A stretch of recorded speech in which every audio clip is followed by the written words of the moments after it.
For more than 50 years, Albania and its capital Tirana was so hermetically sealed they were named the Little North Korea of Europe. Even today, the communist dictatorship will still considered one of the most repressive and bloodiest regimes of contemporary history.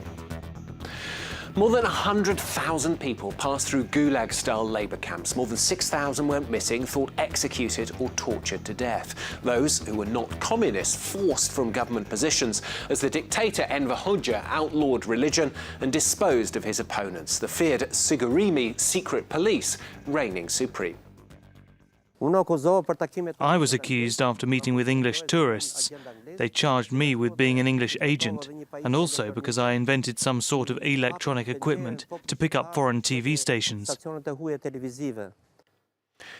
For his supporters, though, Hoxha was the man who drove out the Nazis at the end of World War II and then ensured that the country rose from the ashes, rebuilding it and vastly improving schooling. In the 1980s, Mikhail Gorbachev's reforms swayed the communist bloc, the socialist republics collapsing one after the other. But Albania stood firm, one of the last to resist.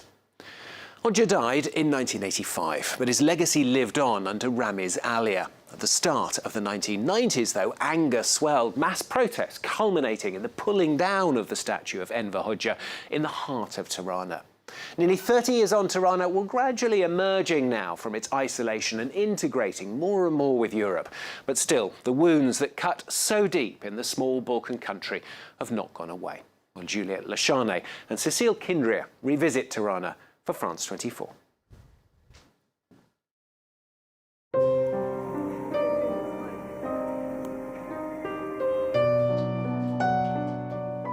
The country was totally isolated. We couldn't travel. Even the tourists were really controlled. 6,000 people were executed. 35,000 were put in prison and 50,000 were interned. No private property, no religion and no human rights.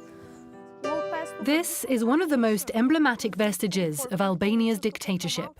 Inspired by North Korean bunkers, this atomic shelter was dug into the Rocky Mountains just outside the capital, Tirana. Just please mind your head and your steps to the entrance.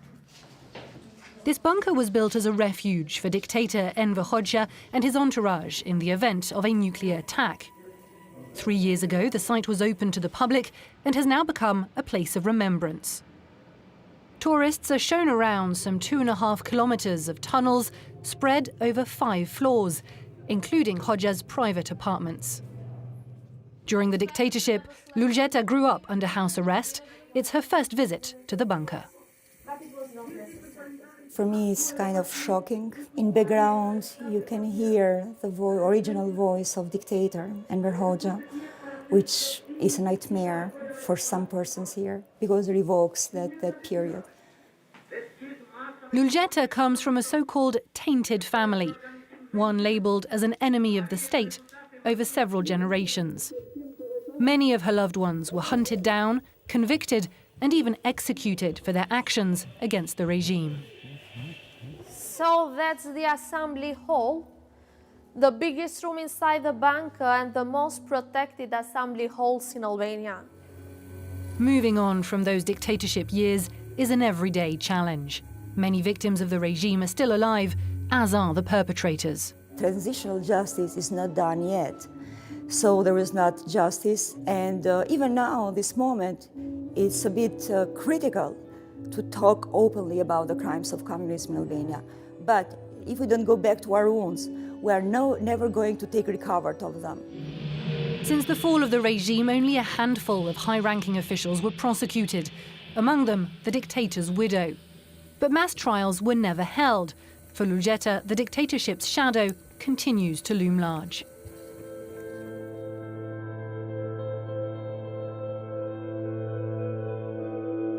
"30 years on, traces of this dark period are everywhere.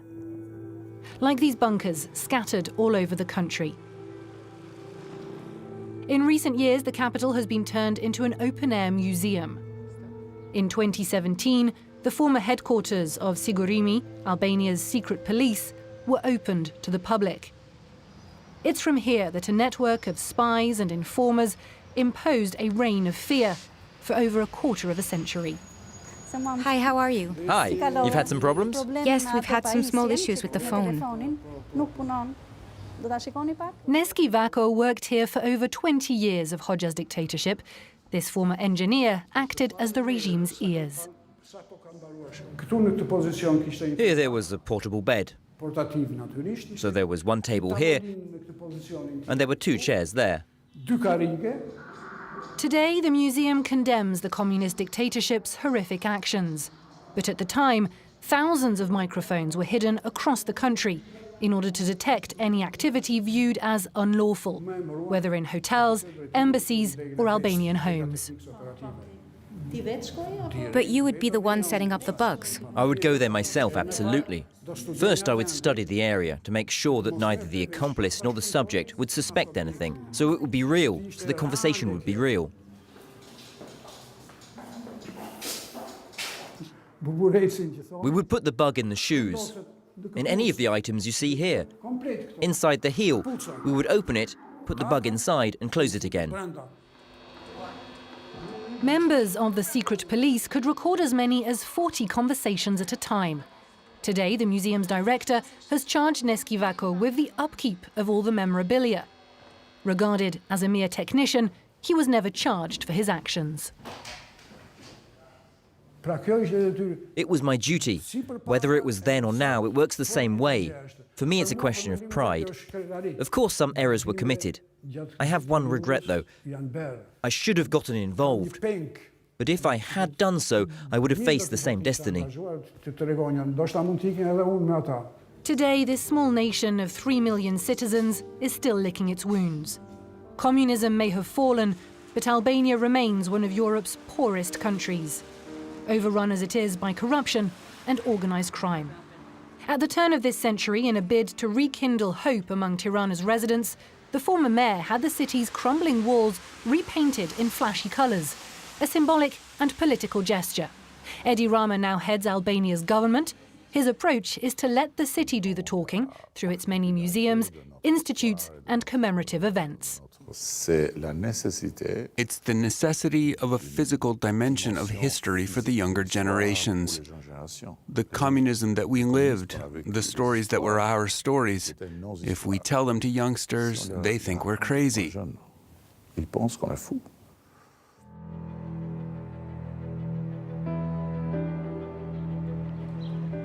But when it comes to identifying the culprits of this dark era, the government isn't quite as forceful. It took 25 years before authorities finally declassified the archives of Albania's former secret police. I think the Albanian society was not prepared for this. Till it came to a moment that this past was so important to deal with. So people needed to just to open and to tell everything that happened. Since 2015, any individual whose family was targeted by the communist regime is now entitled to access the relevant records. Hamza is one of them. He lost his father, a fervent anti-communist activist, during the dictatorship. It's the first time he's been allowed to read the secret police's account of events. We first surrounded the house, then we found their hiding place. They couldn't escape us. He then killed himself. I'm very touched. Discovering these original documents is very moving. And I can really imagine the day my dad was surrounded.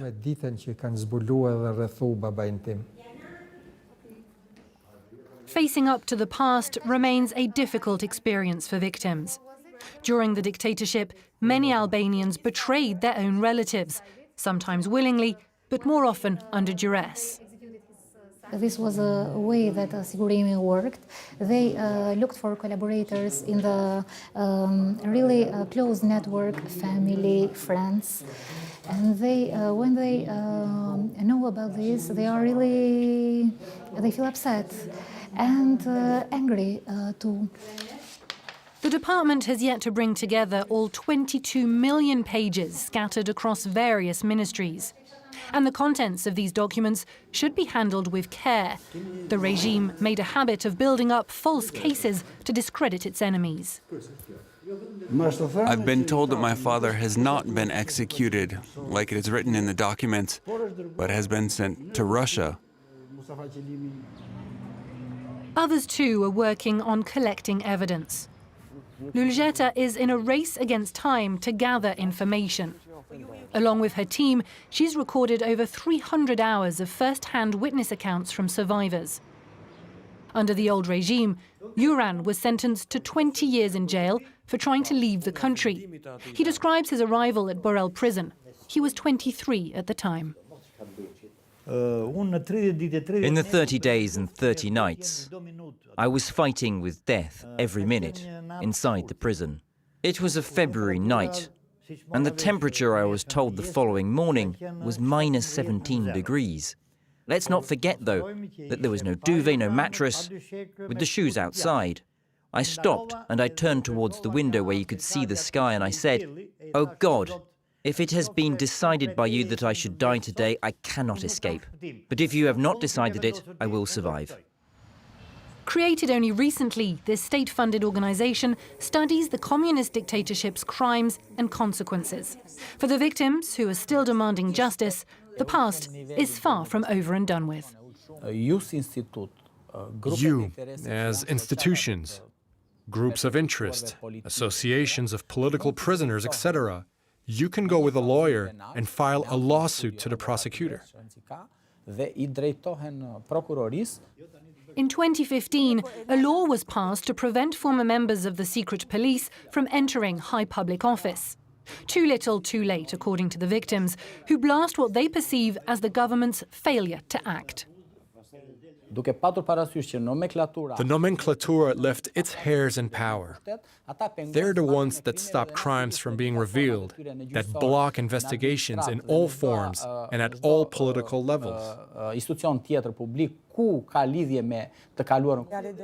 Political games, suspicion, rumors, the past continues to plague Albanian society.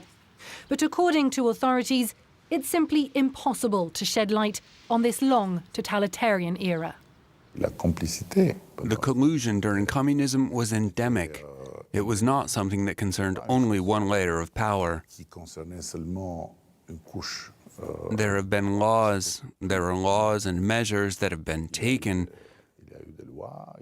but to hold trials with all the standards required, it's not an easy thing. It's actually impossible.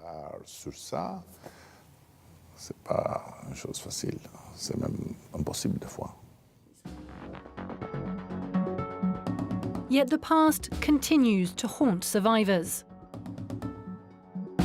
Among the hot-button issues is the fate of some 5,000 people who disappeared under the regime and are thought to have been killed and buried in secret graves.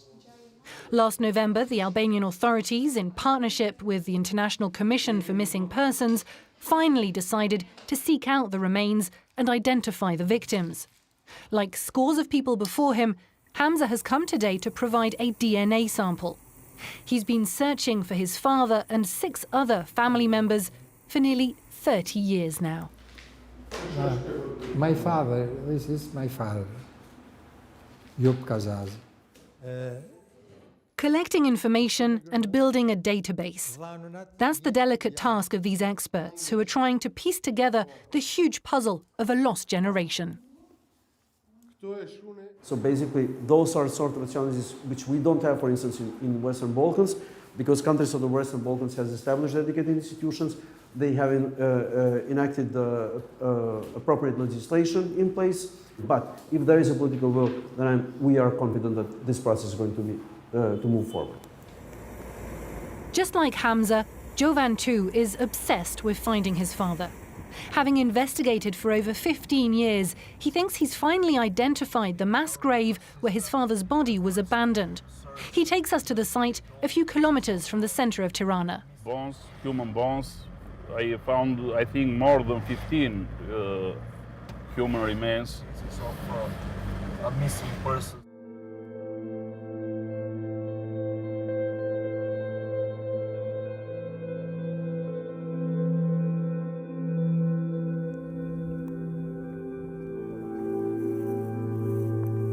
It's here, on the mountainside, that Jovan made a gruesome discovery 10 years ago. The first person we found was here, exactly in that corner, because this was the way they covered them on the slopes, and the erosion will made its work over the years.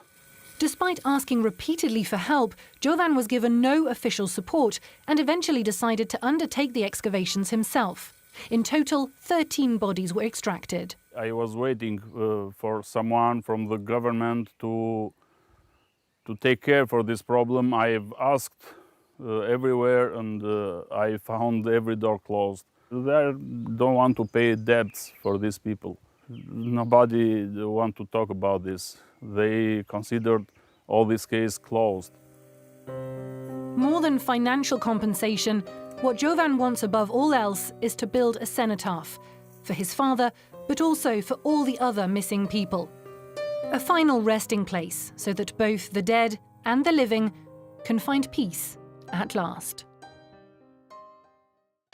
Juliette Lacharnay and Cécile Kindria revisiting Tirana for France 24. That's all from this week's edition. Don't forget, of course, you can catch it and all the previous editions as well on our website at france24.com. More news coming up shortly.